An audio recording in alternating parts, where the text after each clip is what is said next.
Welcome back, everyone, to part 53 of our 100-part CPC exam series. Make sure to like, share, and subscribe to Decode Healthcare with Harshal. All right, today we're cracking the code on anesthesia case studies and moderate sedation guidelines. And honestly, get ready, because we're going to be breaking down the exact math you absolutely need to know to pass this exam. So let's just dive right into it with a quick clinical vignette. Picture this. Your patient is rushed in for emergency abdominal surgery. Now, you might have the surgical code sorted out, but how exactly do we code the anesthesia for that? It's a classic, kind of tricky math problem that you will absolutely see on test day. To solve it, well, you need the golden formula.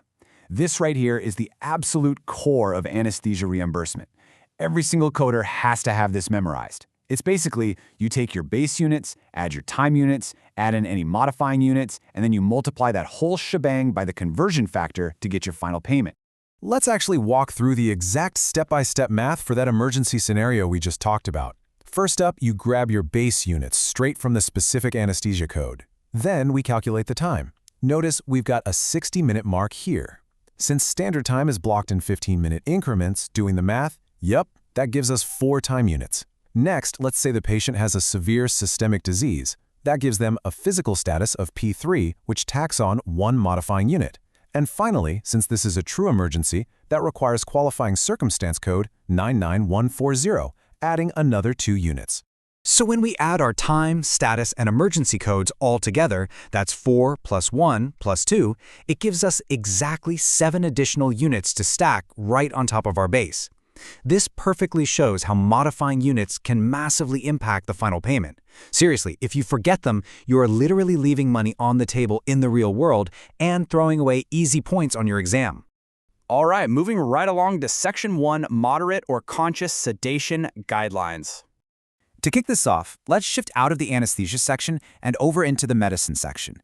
We really need to pin down what conscious sedation actually is.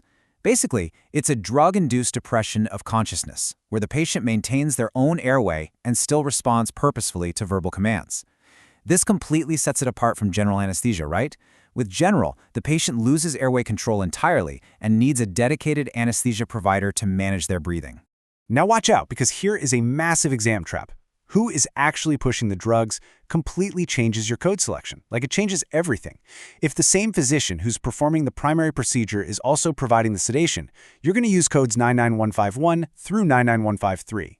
But if a totally different independent physician is providing it, boom, you jump over to the 99155 to 99157 block. Okay, so once you've figured out who the right provider is, your very next step is checking the patient's age to lock in that correct code. The codes are strictly split between patients who are under 5 years old and those who are 5 years or older. I know, it sounds like a super simple detail, but it's incredibly easy to just breeze past when you're under the pressure of the exam clock. And remember, since these are time-based codes, they come with some pretty strict minimums. To even report the initial 15-minute sedation code, you've got to document a bare minimum of 10 minutes of intra-service time.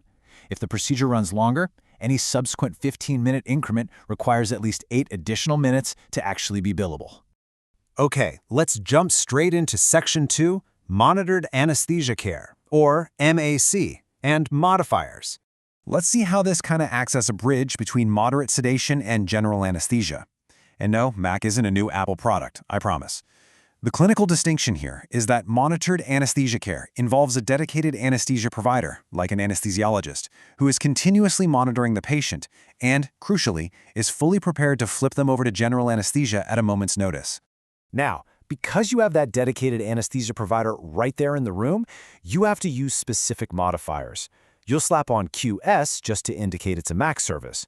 But for Medicare compliance, you absolutely have to know G8, which is used for deep, complex, or markedly invasive surgical procedures, and G9, which is for patients with a history of a severe cardiorespiratory condition. All right, shifting gears a bit, here is Section 3, Postoperative Pain Management Rules. This right here is a major bundling trap that ruins so many CPC exam scores, I'm telling you. Post-operative pain blocks. You've got to draw a really hard line between anesthesia used to just keep the patient asleep during the surgery itself versus a separate block, something like a continuous epidural or a peripheral nerve block, that is placed specifically to manage their post-op recovery pain. Standard local infiltration by the surgeon, that's always bundled. But a distinct block, that might just be separate. So here is the golden rule straight from the source text. The pain management procedure must be explicitly requested by the surgeon for you to even think about unbundling it from the global surgical care. It's an absolute game changer. To successfully unbundle that distinct post-op pain block and get those points on the exam, you need the right modifiers. Generally, you're going to report it separately using modifier 59 for a distinct procedural service, or if you're dealing with Medicare, you'd use the specific modifier XU for an unusual, non-overlapping service.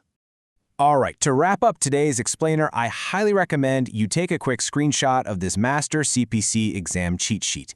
It is densely packed, but it visually breaks down the anesthesia formula, those 10 and 8-minute sedation rules we covered, your MAC modifiers, and the unbundling rules, all in one convenient place. Seriously, use this as your ultimate study guide for these domains. Excellent work today, everybody. You officially have the tools to ace those anesthesia calculation and sedation questions.